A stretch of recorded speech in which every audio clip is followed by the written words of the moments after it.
मध्य प्रदेश में चौथी बार सत्ता में लौटी बीजेपी के सामने चुनौतियां कम नहीं हैं। कोरोना संकट, मंत्रिमंडल विस्तार, सिंधिया समर्थकों को साधना और 24 सीटों पर होने वाले उपचुनाव। मुख्यमंत्री बनने के करीब 1.5 महीने बाद शिवराज सिंह ने एक साथ अधिकारियों के तबादले कर पसंदीदा टीम को मोर्चे पर तैनात करना शुरू कर दिया है।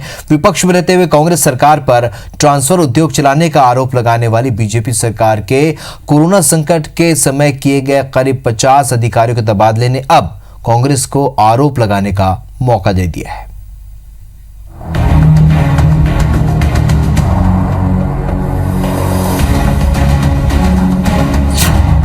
सारे देश में कोरोना संक्रमण के दौर में यह है मध्य प्रदेश की असल तस्वीर।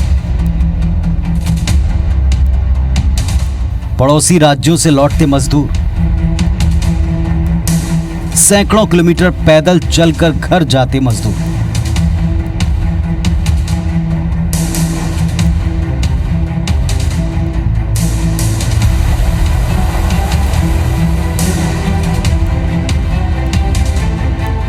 ये तस्वीर सरकार के उन तमाम इंतजामों, नीतियों और फैसलों पर सवाल उठाती है। और इस कड़वी हकीकत के बीच मुख्यमंत्री शिवराज ने एकाएक 50 सीनियर आईएएस के तबादले कर दिए। स्वास्थ्य, महिला एवं बाल विकास, उद्योग, पीडब्ल्यूडी, ऊर्जा, आबकारी, वाणिज्यकर और श्रम जैसे अहम विभागों के सबसे बड़े अधिकारी बदल दिए गए।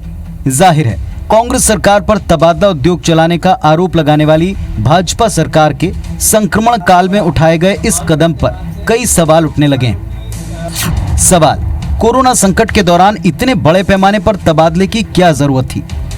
क्या कोरोना से निपटने से ज्यादा जरूरी था ट्रांसफर करना? क्या मौजूदा अफसरों के साथ कोरोना के खिलाफ मुहिम सही तरीके से नहीं चल रही थी? क्या चहेते अधिकारियों को जल्द से जल्द अच्छी पोस्टिंग देने का दबाव था? क्या नए अधिकारियों के आने से अब कोरोना के खिलाफ मुहिम पर असर नहीं पड़ेगा? जाहिर तौर पर यह मुद्दा प्रशासनिक के साथ साथ राजनीतिक भी हो चुका है। पूर्व मंत्री और Congress media cell incharge Jitu Patwari ने इसे बीजेपी का ट्रांसफर उद्योग करार दिया है। अब जब कोविड को लेकर पूरा प्रदेश त्राही कर रहा है, तब ये ट्रांसफर में लगे हैं। इस सरकार की सोच कैसी, इसकी प्राथमिकता कैसी? चुनाव को लेकर इनकी तैयारियां चलती है, उपचुनाव को लेकर कि सरकार बची रहे।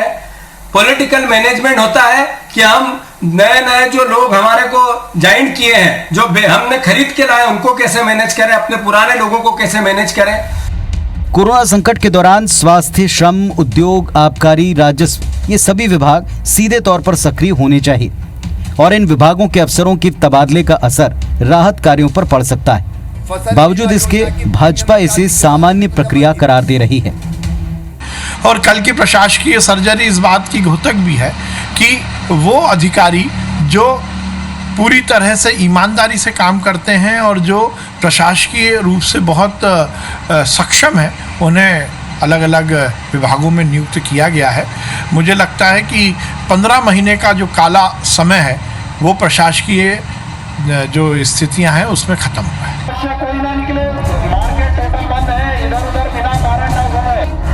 भले ही चारों तरफ कोरोना संक्रमण से जुड़ा हाहाकार हो, लेकिन राजनीतिक दलों की चुनौती प्रदेश की 24 सीटों पर होने वाले उपचुनाव को लेकर भी है।